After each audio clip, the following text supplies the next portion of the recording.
Hello everyone, and welcome to Bloggerna Everything, and welcome back to the channel, and welcome to a match review as we take a look back at FC Barcelona's narrow 1-0 win at home to Valencia. Well, this match wasn't so much tiki-taka cholo coming to the forefront like we've seen in other matches like the one against Real Madrid, but Barcelona got away with the 1-0 win. This one was honestly a match that should have ended with more than one goal for FC Barcelona, but of course our good old friend Westful Finishing did come to the fore, as well as just, craziness, I guess.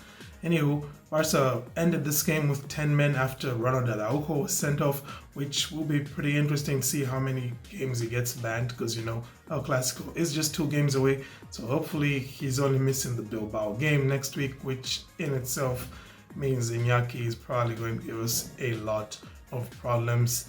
Anywho, this is a match review, so like I do typically with my match reviews, I'm going to take you through the tactical setup, then I'm going to give you my negatives and positives before talking team ratings and manager rating, and finally picking a man of the match. So if you're new here, please do hit that like button and also hit subscribe, join the community here.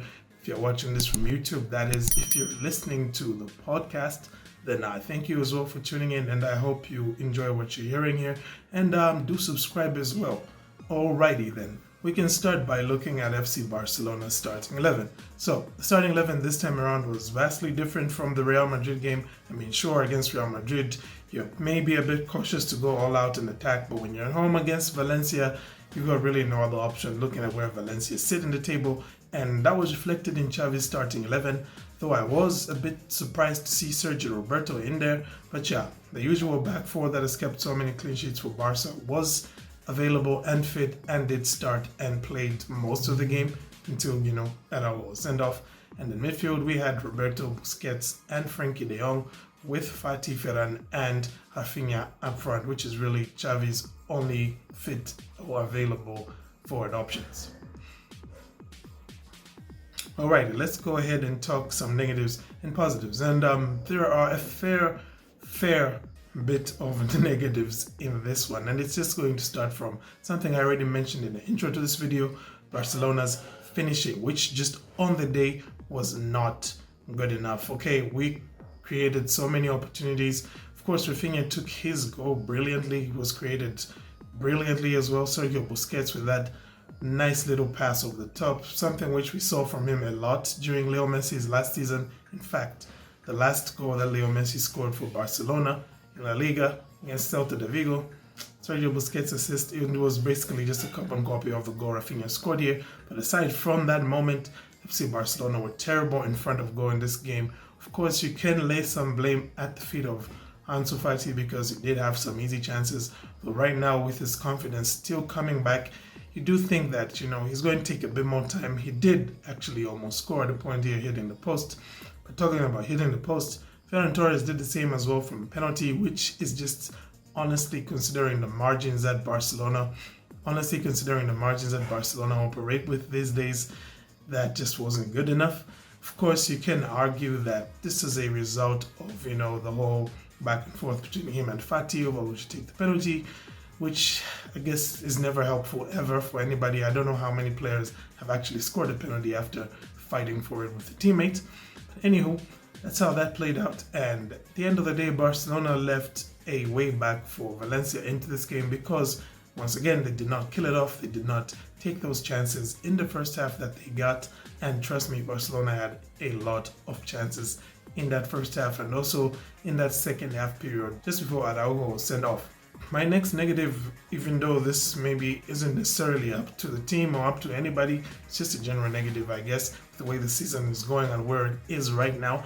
And that just has to do with injuries and suspensions. Right now, I feel like I've never seen a Barcelona season where there were this many red cards.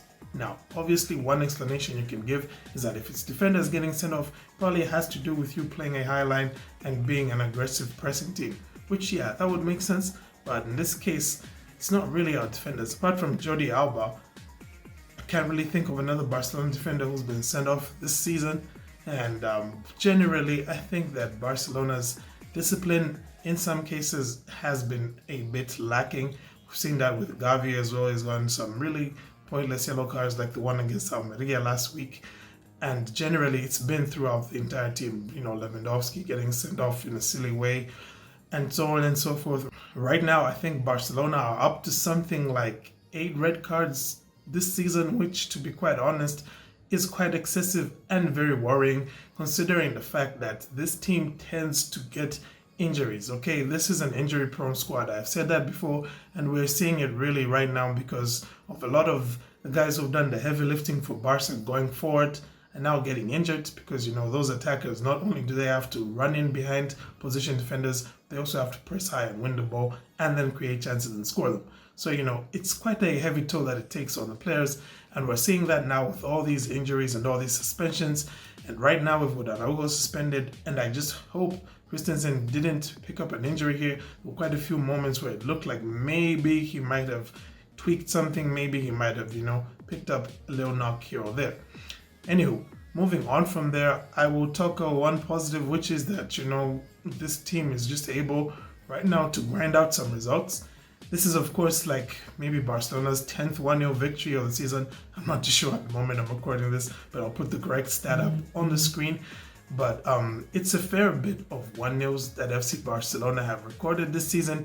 And you can't help but wonder if this is a trend that is going to continue or not. You hope that it's not, because generally you want to be able to kill off games, but it is good to see that the team can see games over the line. They can grind out wins, they can get those victories in those difficult situations, and once again we saw that happen here, and hopefully we can just carry on and getting results for the rest of the season, because we've only got 10 more home games, which is where Barcelona's wealth has come from. And hopefully in those remaining games, Barcelona can make the most of them and, see this league season through and just be able to claim that trophy. Because at this point, Barca are 10 points clear. Who knows what will happen between Madrid and Betis. Most likely Madrid will win, but, we'll be hoping for them to drop points. And should they drop points, of course, that's going to be the biggest joy that we'll probably have this week, aside from, that scrappy 1-0 victory. Anywho, let's move on now and talk the team and manager ratings, and I'm going to be quite harsh with them this time around because I felt that the team rating in this case was a 5 out of 10. It wasn't a very good job that Barcelona did. Of course, you can talk about Araujo's red card and say, well, you should have probably just let the Valencia man run through and go 1v1 against Ter Stegen. We do know Ter Stegen is good with those 1v1s, but nothing in life is guaranteed. And personally, I think that Araujo made the best decision. Just stick with what you've got. 1-0 lead already. And of course, his teammates were able to see it through. And at the end of the day, when you think about it, really, Barca should have been able to see through this game because Valencia don't really have that many threats who can hurt you when you're playing with a deep block. Okay, Cavani isn't available, and their number 9 in this case, Hugo Duro, is like, half the size of Christensen and, smaller than Koundé as well. So it was never going to be able to win any high balls into the box, which is why Valencia probably didn't play too many of them. At the end of the day, I guess, Barca did do their job defensively, but offensively is where it was lacking. Too many opportunities were wasted here. We can just look at the XG from this game. Barca really should have won by at least 2 goals here. So I'm giving this a 5 out of 10 from the team. And as for the manager, well, Xavi wasn't by the sidelines. And we do assume, of course, that he was giving instructions in some way or some shape or form. His brother was there, though. And it's hard to tell what were Xavi's calls, what were his brother's calls, because you do have to make some intuitive decisions in the heat of the moment. And we don't know which ones were the intuitive decisions. We don't know which ones were planned before the game. Things like, taking off Frankie de Jong and throwing on Kessie, leaving Roberto on the pitch rather than, pulling him off earlier. All sorts of decisions. So we don't know what was up to Xavi, what wasn't. So between the two of them, I'm going to give them a pretty lenient score here of 5 out of 10 as well, because I guess if it's looking at it from Xavi's brother's perspective, he just had one job to do, get the win, and he did that. If it's looking at it from Xavi's perspective, you could only do so much when you're not there by the pitch side to make those in-game corrections and speak to those players.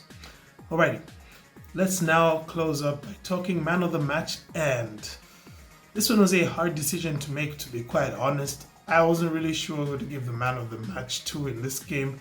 There are not that many players who stood out as being, the best in this case. But because he did grab the assist for the match-winning goal, and generally I think he didn't make many mistakes in his play today. He was a net positive in this game, we'll put it that way. I know the match is going to go to Sergio Busquets, and if you have a different opinion, then please leave it in the comments if you're watching on YouTube. And I guess maybe you could put that as your comment on the rating if you're listening from Spotify, right? Yeah, you could do that. You could let me know what you thought of the man of the match pick. Who was your man of the match? Otherwise, I thank you once again for tuning in. We'll wait to see what happens with Real Madrid, and I guess I'll kill a bit of time watching Man U and Liverpool. But thank you for tuning in once again. Have a great day, and Forza Barça.